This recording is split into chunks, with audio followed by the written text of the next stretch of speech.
지금부터 아팅쌤의 썰렁한 교리를 시작하도록 하겠습니다. 이번 시간에는 코라, 다탄, 아비람의 반역에 대해서 알아보도록 하겠습니다.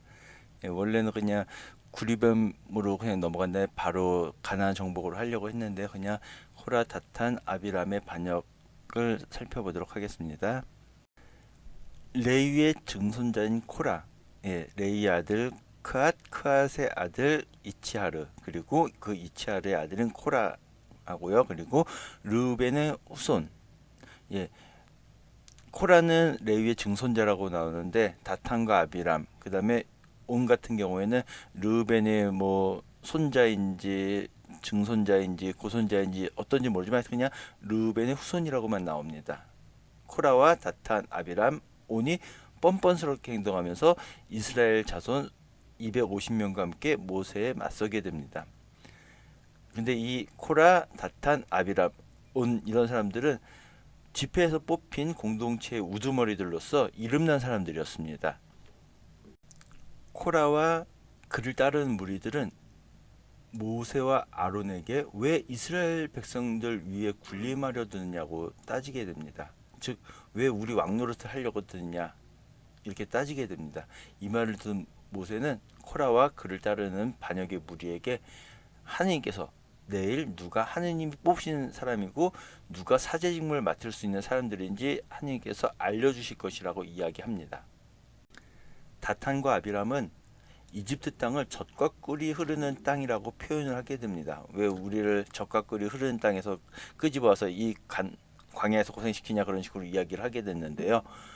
이 이집트 땅을 젖과 꿀이 흐르는 땅으로 표현하는 것은 하느님을 모독하는 표현이라고 할 수가 있습니다.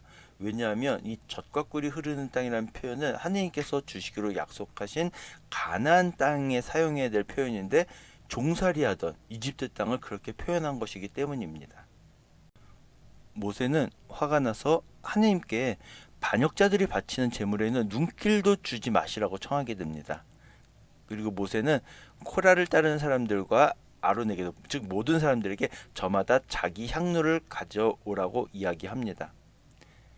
그리고 다음날 모세와 아론이 만남의 천막 어귀에 모이고 코라와 또 그를 따르는 무리들 역시 만남의 천막 어귀에 모이게 됩니다. 하느님께서는 모세와 아론에게 반역한 무리들, 즉 코라와 그를 따르는 무리들에게서 떨어져 서라고 말씀하시면서 당신께서 한순간에 반역자 무리들을 모두 없애버리겠다고 말씀하십니다. 모세는 죄 지은 사람은 그냥 코라와 그 몇몇인데 이스라엘 공동체 모두를 멸하지 말아달라고 청하게 됩니다. 하나님께서는 모세의 청을 들으셔서 이스라엘 공동체에게서 반역자 무리들에게서 떨어지라고 명령하라고 이야기하십니다. 모세가 저 반역자들 무리에게서 떨어지라는 말을 하자 이스라엘 공동체가 코라, 다탄, 아비람 주변에서 물러서게 됩니다. 모세는 이스라엘 백성에게 이제 하느님께서 자기를 보내셔서 모든 일을 하신 것이지, 즉 내가 하느님의 도구로 쓰여서 한 것이지 내 마음대로 하느님의 뜻을 참칭해서 내 마음대로 한 것이 아니라는 것을 알게 될 것이라고 이야기합니다. 모세는 반역자들이 보통 사람들이 죽는 것처럼 그냥 나이가 많아져서 병들어서 그렇게 보통 사람들이 죽는 것처럼 죽는 것이 아니라 하느님의 벌을 받아서 땅이 그들을 삼키게 될 것이라고 이야기하게 됩니다. 이 모세의 말이 끝나자마자 반역자 발밑의 땅이 갈라지면서 그들과 그들의 집안을 삼키게 됩니다. 이것을 본 이스라엘 백성들은 자기들에게도 해가 될지 모른다면서 그 주변에서 도망치게 됩니다. 모세의 말대로 땅이 반역자와 그 무리들을 삼키는 것을 보고 이스라엘 백성들이 도망치자 하느님에게서 불이 나와서 향을 바치던 반역자와 그 무리 250명을 삼켜버리게 됩니다. 그리고 하느님께서는 모세에게 반역자들의 불탄 향로들은 거룩하게 되었으니, 즉 하느님의 불로 인해서 거룩하게 되었으니 그것을 두드려 펴서 제단에 씌우라고 하시게 됩니다. 그런데 다음날 이스라엘 백성들이 모세와 아론에게 당신들이 주님의 백성, 즉 반역자 무리를 죽였다면서 투덜대게 됩니다. 아니, 하느님께서 그들의 심판하신 걸 가지고서는 모세와 아론이 선량한 마치 아무 죄 없는 사람을 그냥 죽였다는 듯이 투덜대게 됩니다. 하느님께서 이런 모습을 보고서는 이스라엘 백성들에게 재앙을 내리시게 됩니다. 아마도 하느님께서 내리신 재앙은 전염병이 아닐까 싶습니다. 모세는 이스라엘 백성에게 재앙이 내리는 것을 보고 아론에게 향로를 가져다가 제단 위에 있는 불을 담고 향을 피워서 재앙을 당하는 백성들을 위한 속죄 예식을 행하라고 이야기합니다. 어떻게 보면은 자기를 막 그렇게 괴롭히고 막 불평하고 그런 사람들이 벌 받는 거 보면은 쌤통이다 그럴 텐데, 모세는 백성들이 고통당하고 재앙 입는 것을 보고서는 빨리 속죄 예식을 행하라고 이야기하게 됩니다. 아론은 모세가 말한 대로 향로를 들고 공동체 가운데로 뛰어가서 속죄 예식을 거행하게 됩니다. 그러자 재앙이 멈추게 되고요. 재앙이 멈춘 것을 보고서는 이제 아론도 되돌아오게 되죠. 이 재앙으로 14,700명이 죽게 됩니다. 예. 전에 죽은 250명 제외하고 이 재앙으로 14,700명이 죽게 됩니다. 하느님께서는 이스라엘 백성들이 자꾸 모세와 아론에게 불평하고 투덜대고 그러니까 그것을 멈추게 해주시겠다면서 이스라엘 지파별로 지팡이를 거두어드리고 그 지팡이에 각 수장의 이름을 새기고 레위 지파에는 대표로 아론의 이름을 쓰라고 말씀하십니다. 그리고 나서 당신께서 선택하신 사람의 지팡이에서는 싹이 돋아날 것이다 라고 말씀하십니다. 이렇게 해서 이스라엘 자손들이 이제 모세와 아론에게 투덜거리는 것을 멈추게 하시겠다고 말씀하십니다. 그렇게 해서 지팡이를 모아드리고 다음날 보니까 아론의 지팡이에서는 싹이 트고 꽃이 피고 열매가 이미 익어 있었습니다. 즉 하나님 말씀대로 지팡이에서 싹이 튼 것이죠. 그리고 하나님께서는 싹이 난 아론의 지팡이를 다시 증언판 앞에 가져다 놓게 해서 사람들에게 그 표징으로 삼아서 다시는 불평한 일이 없도록, 불평해서 하나님의 벌을 받아서 죽는 일이 없도록 하셨습니다. 레위의 증손자인 코라, 그리고 르우벤의 후손인 다탄과 아비람, 그리고 온이 뻔뻔스럽게 막 행동을 했죠. 그리고 그를 따른 250명도 모세에 맞서 일어나게 됩니다. 그러면서 그들은 모세 아론에게 너희들 우리 왕이냐? 왜 우리들 위에 군림하려고 하느냐 하면서 따지게 됩니다. 그래서 모세는 내일 하느님께서 누가 당신의 사람이고 누가 거룩하고 누가 당신께 가까이 갈 수 있는지, 즉 누가 사제직에 적합한지 알려주실 것이다 라고 이야기합니다. 그러면서 내일 주님 앞에 향로에 불을 담고 그 위에 향을 피워라. 그때 하느님께서 선택하신 사람이 바로 거룩한 사람이다 라고 이야기합니다. 그 다음에 모세와 아론 입장에서는 뭐 다른 사람들이 그런 것도 좀 속상했겠지만 같은 레위 사람인데 레위 사람인 코라가 자신에게 반대하고 막 대드는 것이 참 가슴 아팠을 것 같아요. 같은 레위 지파 사람인데 힘이 되지 못할 망정 막 더 못 살게 굴고 그랬으니까요. 예. 그래서 이제 우리들의 사제직까지 요구하느냐, 너희들에게 충분히 직무를 줬는데도 그렇게 하느냐라고 하면서 너희와 너희 무리는 하느님을 거슬러서 모여든 것이다 라고 이야기합니다. 그리고 다탄과 아비람을 불러 보냈는데 그들은 우리를 적과 꿀이 흐르는 땅에서 데리고 올라와, 즉 이 적과 꿀이 흐르는 땅은 가나안 땅을 말하는 게 아니라 이집트 땅을 말하는 거예요. 그래서 이집트 땅에서 데리고 올라와서 이 광야에서 죽이는 것으로도 모자라서 이제 우리 위해서 왕노릇을 하려고 하는 거냐.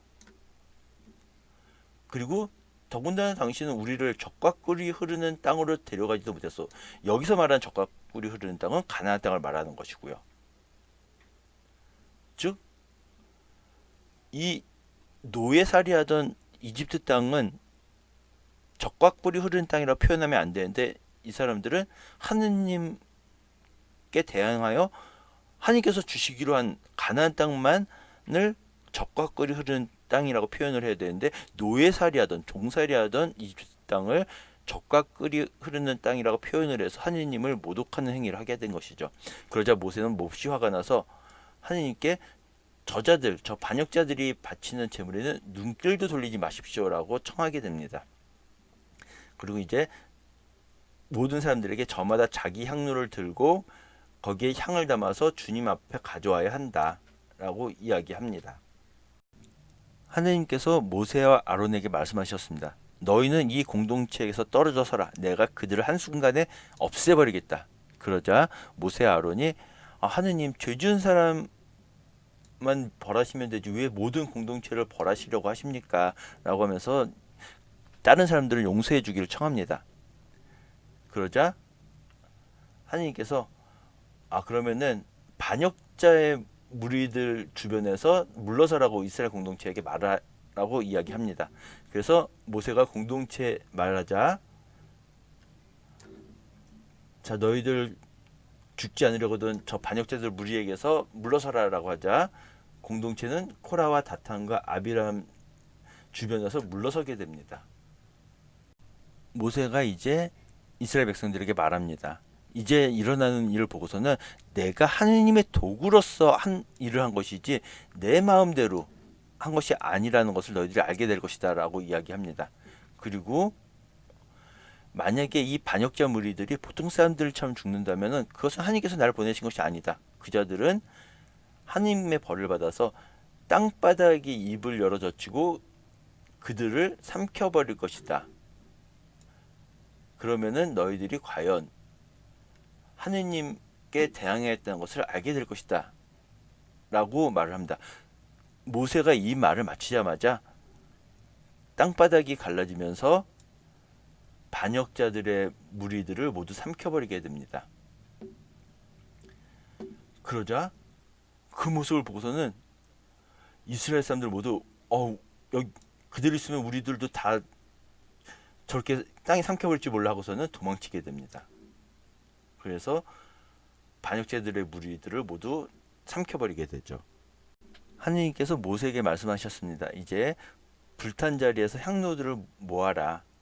그것은 이제 거룩하게 되었다. 왜냐하면 반역자 무리들의 향로였지만 하느님의 불로 그것을 거룩하게 했기 때문에 이제 그것은 거룩해졌으니까 그것들을 모아라. 그래서 이제 그것은 이제 거룩하게 되었으니 두드려 펴서 제단에 씌워서 이스라엘 자손들에게 표징이 되게 하여라 라고 말씀하십니다.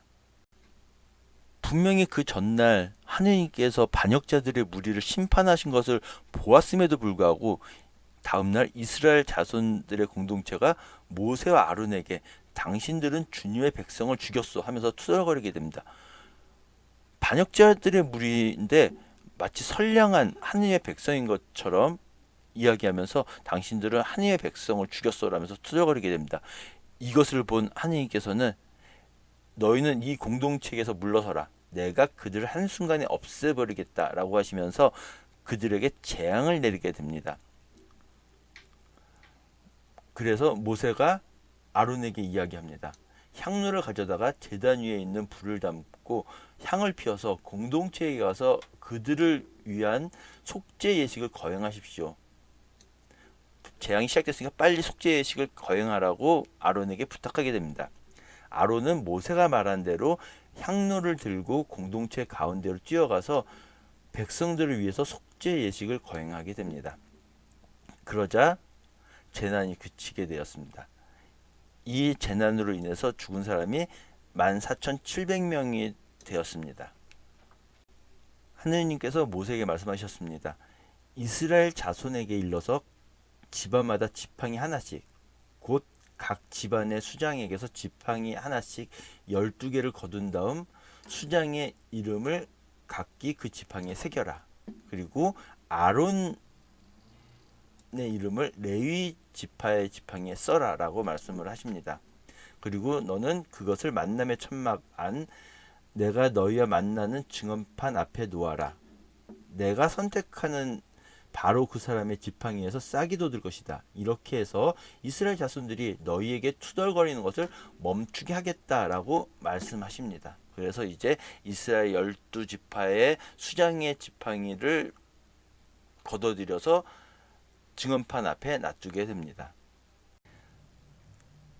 다음날 보니까 아론의 막대기에서 싹이 나와 있었습니다. 하느님께서 선택한 사람의 막대기에서 지팡이에서 싹이 돋게 될 것이라고 이야기했는데 아론의 지팡이에서 싹이 돋아 있는 것이었죠. 그리고 하느님께서 모세에게 이제 아론의 지팡이는 증언판 앞으로 다시 가져다 놓아서 반역자들에게 표징이 되도록 보존하여라.